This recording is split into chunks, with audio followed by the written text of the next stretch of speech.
All right, welcome back. This is video number 6. It's called You Get One URL.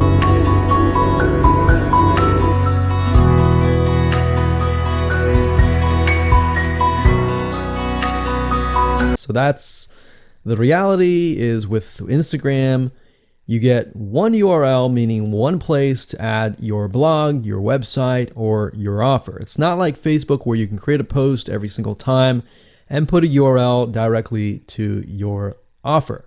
You get one URL, so you got to choose it wisely. So the question is, what URL should you use? So in this particular video, I just want to let you know that I'm going to talk briefly about the concepts, the fundamentals, and then I'm going to go to Instagram.com and I'll show you what we're looking at. All right, so with Instagram, like I said, you got to choose one spot wisely, right?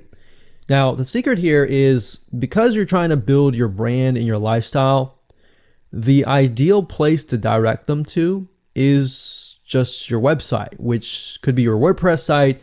And then on your WordPress site, you have your blog, your website, and your offers all on that particular site. So the secret here is because you're building a brand, because you're building a lifestyle, what you want to do is you want to still brand yourself. You don't usually want to just direct people to a sales page. People have taken the action to follow your profile, but they're still getting to know you, right? They're still trying to build that identity, build that relationship with you. So you still need to gain their trust. So here's a basic blueprint that you can follow, but from the Instagram profile, I recommend that you direct them to either a blog, your website, or an opt-in with free tips. So you're still trying to build their trust. They're still semi-cold traffic.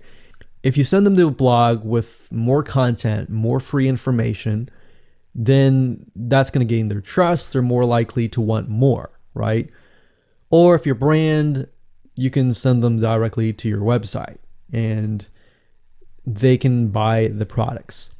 But at the end of the day, you can use that. You can use an opt-in with free tips or a squeeze page to build your list first. Because what I found is that a lot of times it takes 7 to 12 times to actually touch the person, get to know them before they actually buy.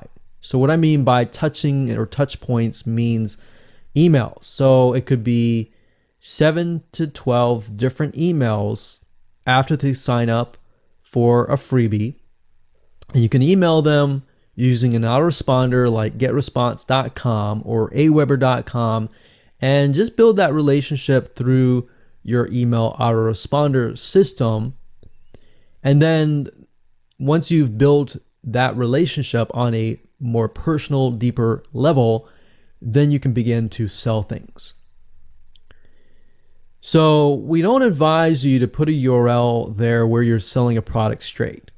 You know, it's actually better if that link is going to your blog or a content piece with tips. Maybe tips on scuba diving, the top 10 things you shouldn't do as a newbie scuba diver, or the top 10 gears that I use. So if you think about that, you're telling them the gears that you use, and maybe you link them to affiliate links like Amazon affiliate links. So you're indirectly making money by providing free content. So that's another method of indirect selling. Now, make sure that when you do this, make sure you follow FTC guidelines and make sure to be transparent with people that you are making money anytime they buy through your affiliate link.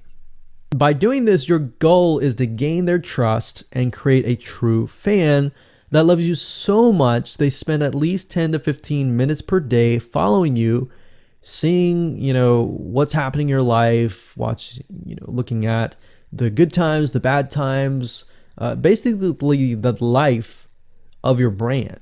Now, you might be thinking, well, what if I'm not a person? What if it's just a brand?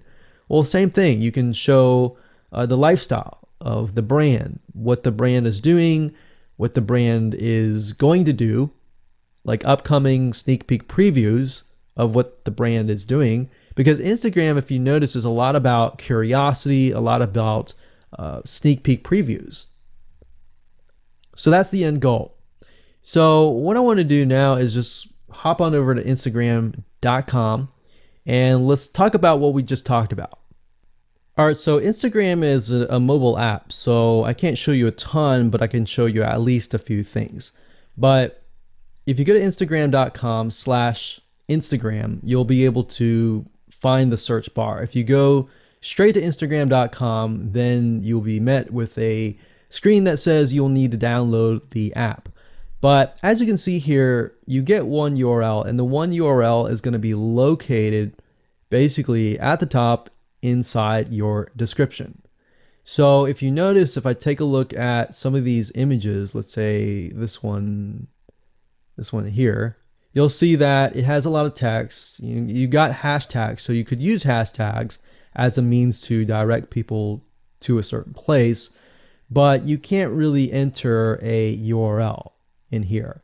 So that's why that one URL has to be used wisely. Now you can see, like I said, with Instagram, their profile, you can see that they're directing you to their blog. They're still trying to gain your trust, right?